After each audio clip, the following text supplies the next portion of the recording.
Good morning, lovelies, and welcome to a new series of urban legends from each state. Today we will be discussing the first 10 because there's a lot, and I feel like if I did every single state in one video, it would be very, very long. Oh, really? So we are going to do a 5-part series discussing urban legends from each state. Wow! Alright, first up we have Alabama with Hugging Molly. She stands at about 7 feet, is very broad, like, she's a broad girl, okay? But she loves her dresses. She wears a black flowy dress, and sometimes you'll spot her with a very wide brim hat. At night, when the streetlights turn on, she walks around looking for victims. If she finds you, she will chase you down and give you a hug so tight that it will crush your bones, and she will scream into your ears, a blood-curdling scream. This legend was kind of developed to keep kids off the street at night. One theory suggests that she was a grief-stricken mother that lost her child in the dark of night, and she searches for comfort. Others believe that she was a woman that got murdered in the cold of night, and now in her afterlife she goes and searches for victims to bring with her. Alright, next up we have Alaska. Many of you know of the Bermuda Triangle, right? We know. Well, Alaska has its own Bermuda Triangle, which they just call it the Alaskan Bermuda Triangle. In this triangle, there are 2 times as many missing people in this area than on national average every year. Okay, correct me if I'm saying this wrong, but the Tlingit, I think. So in this Bermuda Triangle, there's this creature that we're gonna talk about, and this creature goes by Kushtaka, or as the Tlingit call it, Kushtaka, spelled like this, or like this. Kushtaka translates to Otter Man, which they see this Otter Man as a shape-shifting creature that changes from otter to man and can sometimes shapeshift into other things. Some say that Kushtaka is evil and he lures sailors into the ocean and rips them to shreds, using the cry of a woman or a baby to lure them to it. Others say Kushtaka is a hero and he uses his shape-shifting abilities to make you believe he is someone that you know and therefore you trust, and that way he can bring you out of the water into safety. The last theory that kind of goes around is kind of a mix of both. Kushtaka uses the illusion of someone you know to gain your trust, and then he acts like he is helping you, but he brings you deep into the forest, and there he kills you and makes sure that you can't reincarnate.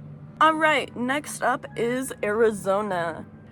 This urban legend is the curse of the Dutchman's gold mine. Now, in the 1840s, the Peralta family developed rich gold mines. Back in 1848 was their last expedition, which is crazy because it only lasted 8 years.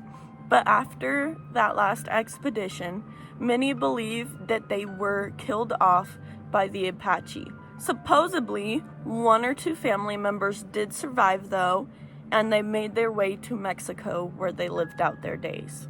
After the Peralta family's murder, this area was now known as the Massacre Grounds. Allegedly, any maps or anything that led to these mines that they had developed have been destroyed or lost, or I don't know, it just disappeared. And those that say they have found it, Once they've entered, they've never returned. Now, a few decades go by, and in 1870, this guy named Jacob Waltz, oh, hi, kitty. A few decades go by, and by 1870, this guy named Jacob Waltz supposedly found these mines from one of the Peralta's descendants. Now, Jacob was native to Germany, but he did move to Arizona, where he lived out the rest of his days. And this is where the Dutchman comes in. Jacob Waltz was known as the Dutchman, so these were the Dutchman mines. Waltz and his buddy, which had the same first name as him, Jacob. Now, Jacob Weiser and Jacob Waltz supposedly hid huge gold caches in these mines, and as soon as they were finished, Jacob Weiser was killed by Apache, or so they say. Some believe that Waltz killed Weiser, but there is no evidence proving either. After these caches were distributed through the mines and he was all done with it, Waltz became very ill, and when he became very ill, he decided to move to Phoenix, Arizona, where he spent about 20 years of his life after that, where the fuck did the top go? Where he then, what the fuck? I don't know where the fuzzy part went. Anyways, what was I saying? Where he spent about 20 years of his life, the rest of his life, until 1891, where he had died of pneumonia in Phoenix, Arizona. Now, supposedly Waltz told Julia Thomas, his neighbor in Phoenix, Arizona, where these caches were. But ever since then, no one's ever been able to find these mines, and those that have gone missing or fell ill and died before they could prove its existence. Now, next up we have Arkansas. I find this story kind of interesting because there's a lot of these kind of stories going around, but this one's specific to Arkansas. Now, in 1886, the Crescent Hotel and Spa was created for rich people to come and vacation at. This was in Carroll County. Now, for some context, let's look at the history of this place before it became supposedly haunted. From 1886 to 1908, it stayed the Crescent Hotel and Spa. Now, from 1908 to 1934, it became a college and conservatory for young women. Afterwards, it was left vacant for just a few years before Dr. Baker had bought this whole place and he turned it into a hospital for cancer patients. Now, this didn't last very long, but this is where the haunting comes in. It lasted from 1937 to 1940 until he got arrested. And what's funny is he got arrested for mail fraud. So, not that crazy, but Under his control, this cancer clinic supposedly cured patients with natural remedies and stuff like that. He also said that he had magic tonic that was said to cure these patients, which obviously didn't happen because most of the patients that were admitted there were ultimately they didn't survive. And you want to know what's crazy? I think this is the most messed up part. He was taking a bunch of money from these cancer patients, okay? In 1937 to 1940, it was about $5,000, which in today's money is $112,000. Just for one person to be admitted there and to cure their cancer. That's a lot. Which didn't ever happen. I found it! Now, there wasn't a lot of misdeeds that were supposedly done to these patients besides the fact that he did not help cure his cancer at all, and he literally just used them for money and used natural remedies to cure them, which they didn't cure. But yeah, a lot of people died in this hospital, and that just left a horrible impression on the place. Now, for 6 years after that, until 1946, it was left vacant again, until it was turned back into a hotel, and a haunted hotel at that. Now, in Eureka Springs, you can book a little vacation at this place, where they'll take you on a ghost tour, where they have morgues and underground passageways that they'll take you through. One notable death is when the building was actually being constructed, this worker had fell and to his death by room 218, and many people believe they see and hear things in room 218. Now, Dr. John Fremont Elise was one of the physicians there while it was being used as a cancer clinic. Some say you can spot him at the staircase that leads from the lobby to the second floor. Supposedly, you can also smell his tobacco pipe when you're near the elevators. One notable event that happened in 1987, a woman was believed to see a ghost of a nurse pushing a gurney down the hallway. A lot of people say they see mysterious pools of blood appear and ghosts in the morgue. Sometimes you can see a bearded ghost man in the lobby or in the bar area. One of the more haunted rooms is room 419, where Theodora, a cancer patient that had died there, is believed to be seen around that room. There are many ghostly sightings around this hotel, but those are the notable ones, and it is a very haunted place for Arkansas people. Okay, next up is California, and this one is like a newer one, meaning it doesn't date back super far, but I found it interesting, even though a lot of people have debunked it and they believe it's not true, but a lot of people, even not in California, say they have spotted it. Not a lot, like 4, but I'll get into that. So, the Fresco Nightcrawler was first spotted in 2007 when a man awoke from his dog's howling at night and went to check his CCTV camera. In his CCTV camera was a pair of legs, no body, no torso, no arms, no legs. Legs. There's legs. Just legs, okay? We get there it. were like white glowing legs that just like kind of glided across his front yard. Now, there wasn't another spotting until 2007 when, in Yosemite Parks, 2 figures walking behind each other, I'll play the clip, but 2 of these figures, just legs, glide across the forest floor.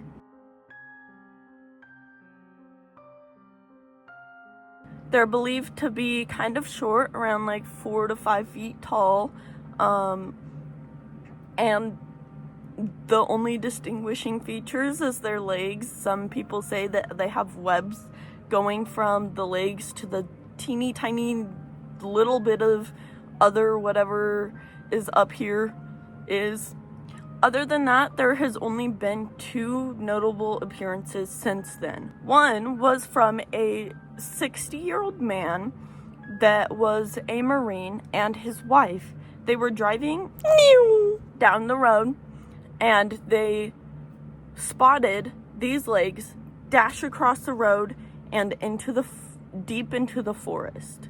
Now, a man in Poland also had claimed to see these legs in his area as well, and he is believed to have caught it on camera. The last notable appearance was in 2020 in Montana, but this does not have any images or anything, and I couldn't find much on it. They just say they believe they saw what is known as the Fresco night crawlers. Some theories believe this little guy is an alien or a new sort of species or a ghost. And some of the more I want to say not superstitious theories are that it's a bird walking like a crane, or that people used a puppet to try and create a ghost. So like I said, this isn't a lot of people believe this is a hoax, but I just found it really interesting, and it's kind of interesting to me that we're still in the 2000s creating urban legends that some people still believe in.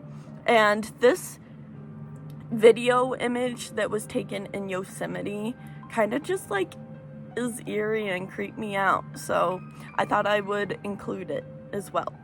Now this next one in Colorado kind of has a tragic backstory, but it's also very interesting, so I decided to include it. This is the Legends of the Gold Camp Roads in California. This road runs through 3 railroads that are important. There are more railroads, but these 3 are the important ones in our story. These tunnels were constructed in the 1800s, and the first death of these 3 tunnels was when one tunnel collapsed and killed a worker. Next, and most tragically, was the school bus. There was a school bus that went through the second tunnel, and it got trapped. It had orphans in it, and the bus driver and the orphans died. Some believe that the bus driver lost track and swerved and hit something, and then the tunnel collapsed. But either way, there's no proof of how it fully happened, but we know that bus full of orphans all sadly didn't make it. After that second incident, the third tunnel was officially closed, so all 3 tunnels are not open to the public and are very dangerous. But if you park around where these tunnels are, it is believed that kids will leave dirty handprints on your car, or you can hear the screams and cries of children nearby. Some say they felt pushed or scratched in this area when no one was around. And some say if you're brave enough, if you venture into the second tunnel at night with your car, leave it in neutral, and just sit there, at midnight, your car will be pushed against gravity up the hill out of the tunnel. Alright, I'm sorry for Connecticut people, but I couldn't find much in your area, so we have the melon heads. Now, a lot of people believe these melon heads live in a lot of different areas, but this one's specific to Connecticut. Some say these were mental asylum patients, which when the asylum burned down, they all retreated into the woods because they weren't accepted into society and therefore inbred through generations.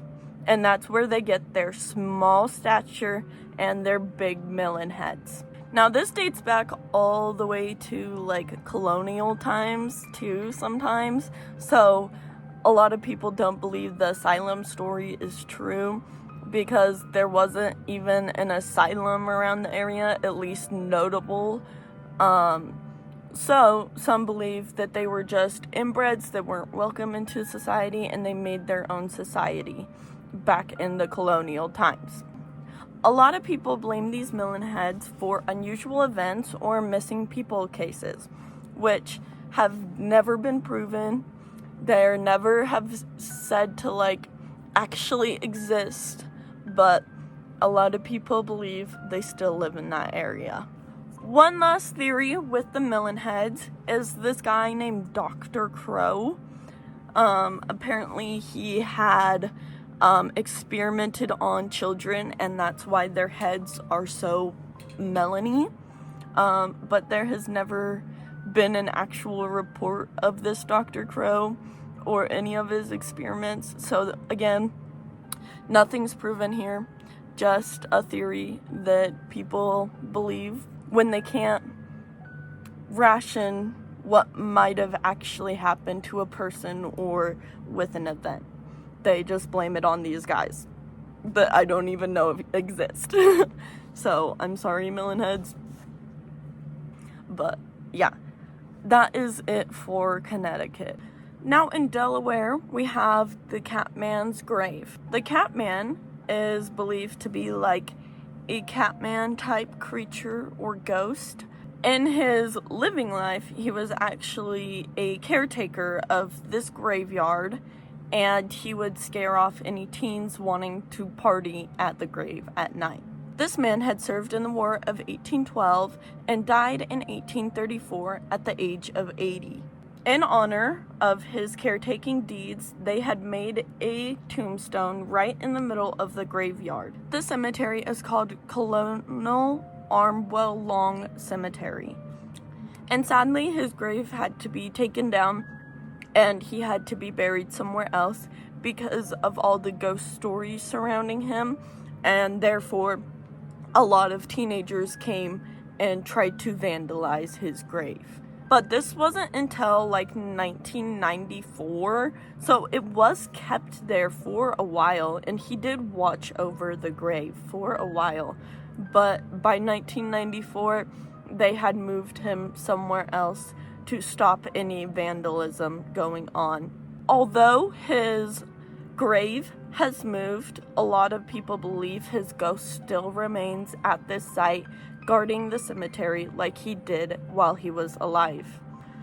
Now, the only scary theory of this guy, besides scaring off teenagers, don't come to this grave, don't ruin, leave dead people alone.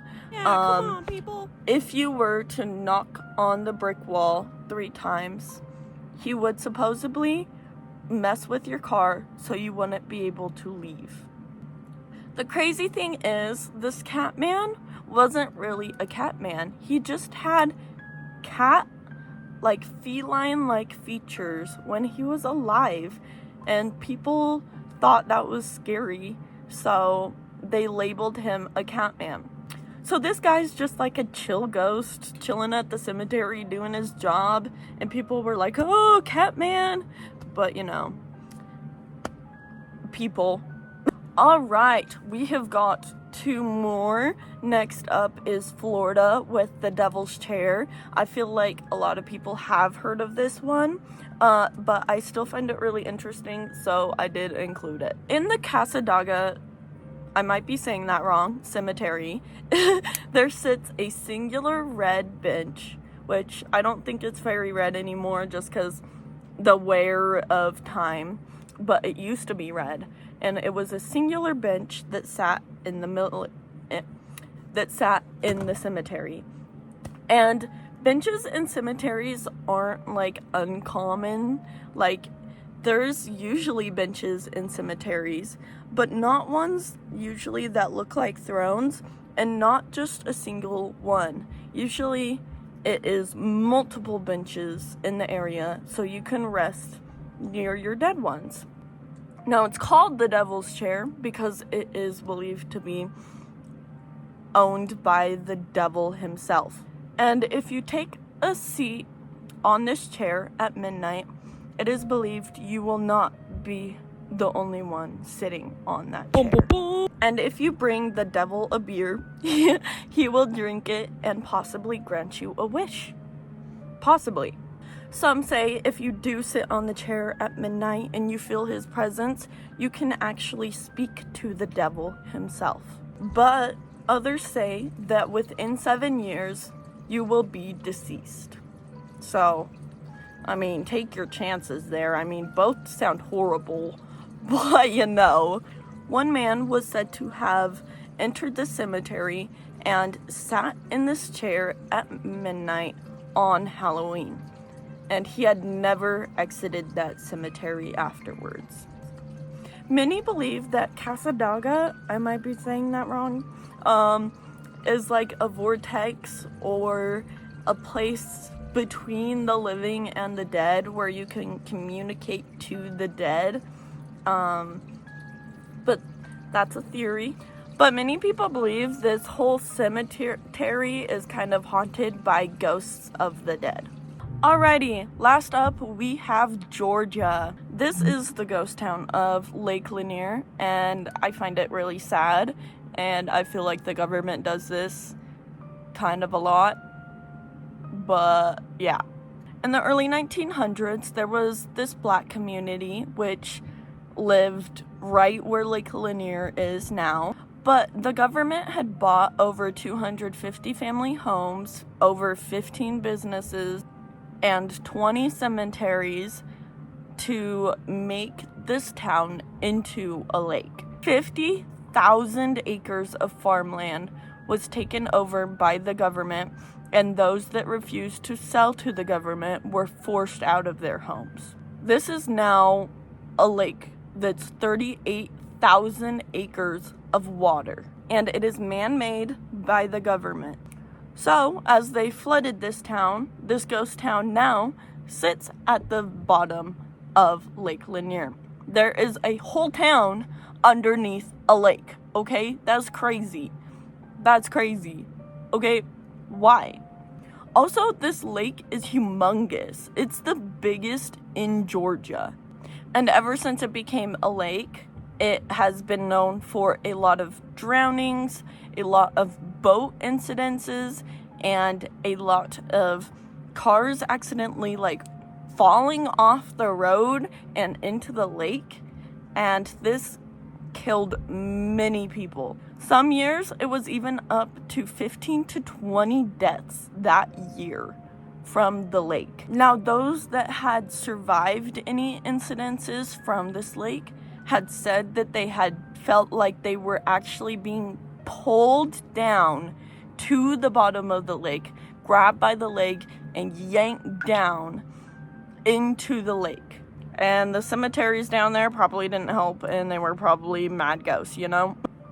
Notably, there were 700 fatalities in 70 years. 700. And 233 of those were in the last 20 years. It is a very controversial lake. It is a very popular lake in Georgia, but a lot of people believe that it was not a right thing to do, and that's why the ghosts from that town are very angry now, because their town is now at the bottom of a lake. Really? So, not very fun. Alright, and that was the first 10 of our urban legends from each state. And closing off with me is my co-host, Sunny. He's been sitting here the whole time. You just can't see him. But he literally loves sitting in my lap. Anyways, I hope to see you in the next episode. And goodbye, lovelies.